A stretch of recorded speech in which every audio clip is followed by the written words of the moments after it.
All right. I'm Steve Woolf. I'm the superintendent of USD 112 Central Plains. And we're standing here in the Bushton Community Garden. It's kind of a combination of our school and the community that's got together and created a garden to feed anybody. Come get it. We got food.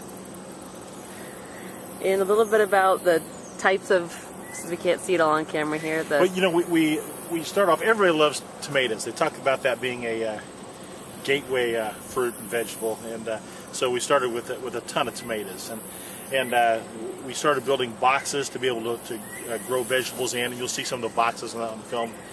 You'll also, we harvested all our corn, so right now we got a real nice weed patch where the corn was. We had a lot of corn, we had a lot of rows of corn, and we had a lot of melons, and we had a lot of squash that the squash bugs loved, and so we didn't get a lot of that, but we have in the past, and we're going to experiment with some different things to be able to take care of that. What we need is some chickens, to kind of take care of those for us, but we'll figure out from there. Eggplants, well, you name it. We're just trying to plant it and grow it and allow people to eat it. Great. And what type of plots, raised beds? You know, on our raised beds, we've decided to, we went 12 inches deep because my wife said we need to go 12 inches on the board. I don't think we need to go quite that deep. That'll be an argument between my wife and I. You can read about it in the paper. But it's, and so our other ones we're building 8 or 10 inches deep. But these beds we build out of 2 by 12, 8 foot by 4 foot beds, and we put it in compost and good soil and mix it up, and we'll continue to add compost to that. Our goal was to be able to have pure soil, so we would never have a weed. So we got a grant, and we got this pure soil, and as a community effort, we had people jump in and help us. So where we sit here used to be a huge sand pit. We had a guy come in here, shovel out all the sand, and bring in new soil, and which is great. Well, we had a guy come in and to be able to move the dirt in, so we wouldn't have to shovel it in. And he scooped up the dirt, and when scooping up, he scooped up all the stuff underneath it we wanted to keep out and dumped it in our boxes.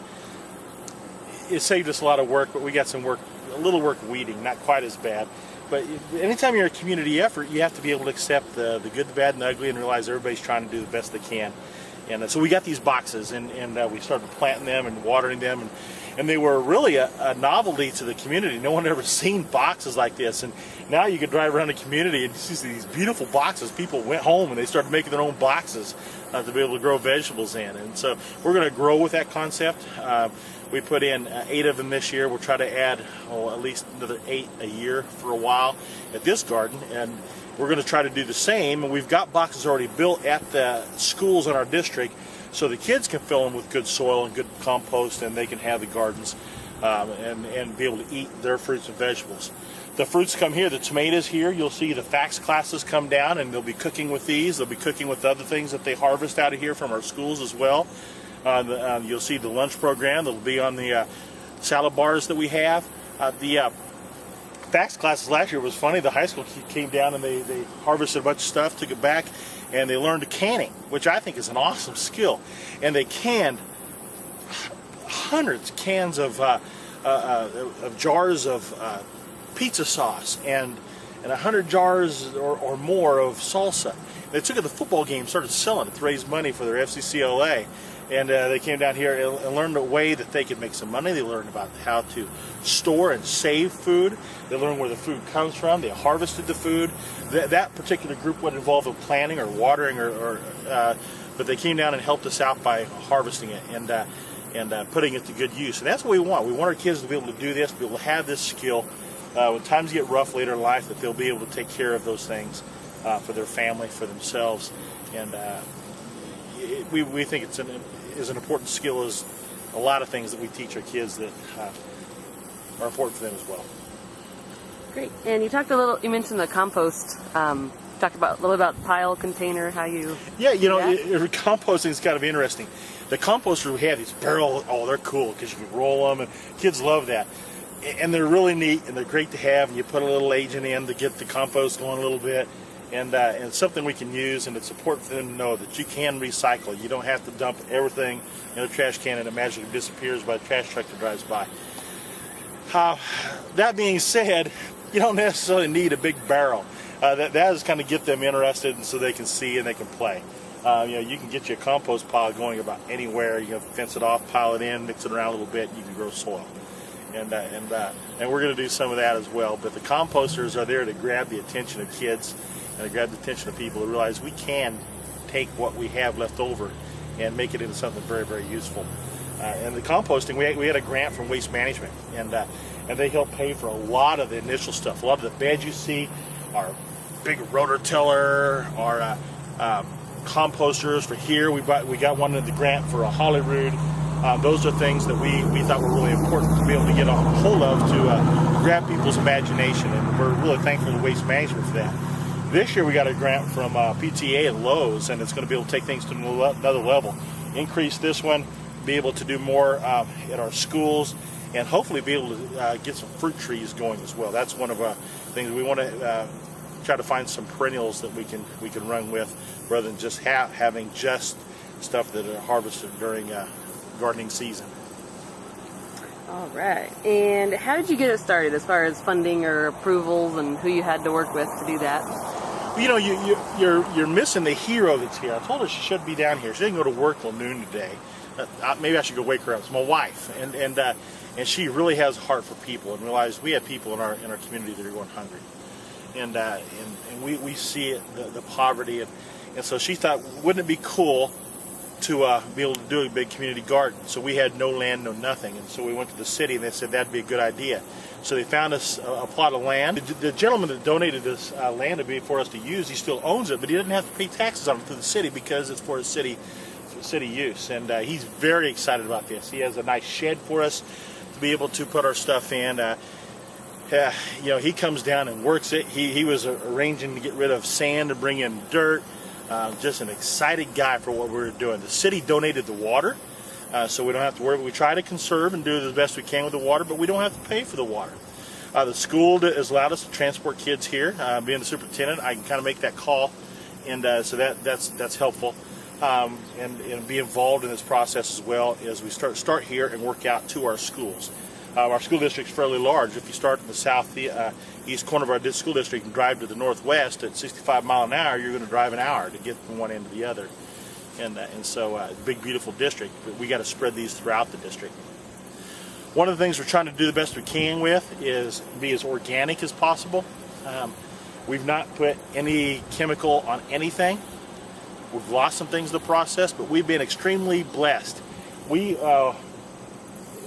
consider ourselves, and I say my wife and I, as we started this, and we had a lot of people jump in and help, the Forrest Gump of gardeners. We have no idea what we're doing. And we discovered that the key to success is action. Just do it. And so we jumped in and started doing it wrong in every way, but things started growing. And we had no idea. We had bugs, so ladybugs came and killed the bad bugs. We had grasshoppers, so the little gardener snakes come in and wipe them out. And we have toads, and we have all kinds of things that come eat all the bad stuff. And our fear is, we lost some melons that we probably could have put some 7 on and taken care of because of the squash bugs. But if we kill the squash bug with 7, as it turns out, 7 just doesn't aim at squash bugs. It kills everything. And now we kill the good stuff as well, and the good stuff that helps the rest of the garden. And then the toad comes along and eats something that's covered with 7, and so does the garter snake, and then those things are gone. And so we will take a loss to be able to do the right thing. There's a lot of weeds here that I would like to kill, but we just keep rototilling and trying to pull and get rid of. But we're avoiding as much as we can putting any chemicals on. We're going to Forrest Gump our way through this thing and figure out kind of where we're going and what we're doing, and the students will as well. We want our students to understand that success lies on the far side of failure. If you want to double your rate of success, you need to be willing to double your rate of failure. And we're going to fail a lot, and in the process have some really cool things happen. And how is your garden maintained through the summer? To maintain a garden through the summer, once again, thank God for my wife. She spends 2 hours a day down here. And the key is you got to find a hero. You got to find heroes. You got to find champions. You got to find people with passion. If you find those people that come in and put in their time and put in their effort, that's what you have. If you have somebody that's kind of lukewarm on something, it isn't going to happen very long. So you got to find people that are excited about it, that are committed. Kelly is committed to gardening, but she's more committed to people than she is the garden.